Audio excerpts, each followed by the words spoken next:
Video को like share comment subscribe करने को भूलें। चलतु खबर उपरे नजर पकाइबा। यूनिफाइड पेंशन को सिंधे सरकार मंजूरी।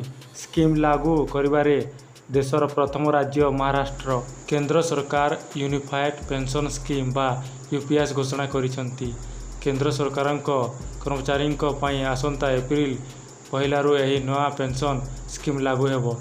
हेले यह पूर्व रविवार महाराष्ट्र मुख्यमंत्री एकनाथ शिंदे राज्य सरकार अधीन आसुथिबा कर्मचारी यूपीएस को मंजूरी प्रदान करिसेंती। यूपीएस लागू करिबारे महाराष्ट्र देशर प्रथम राज्य होइछि। राज्य रे एबे न्यू पेंशन स्कीम बदल रे यूनिफाइड पेंशन योजना लागू करिबा रास्ता सफा होइछि। सूचना अनुसार यूनिफाइड पेंशन स्कीम रे प्राय 23 लाख केंद्रीय कर्मचारी उपकृत हेबे।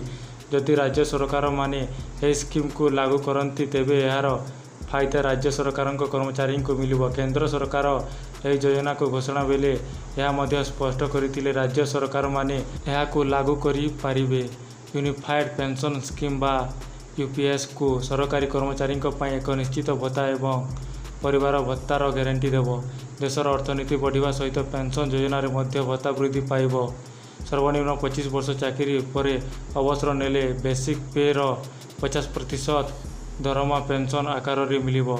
चाकरी समय रे कर्मचारी मृत्यु हेले परिवार लोकों को 60% भत्ता मिलिबा नहीं यूपीएस रे व्यवस्था होइछि।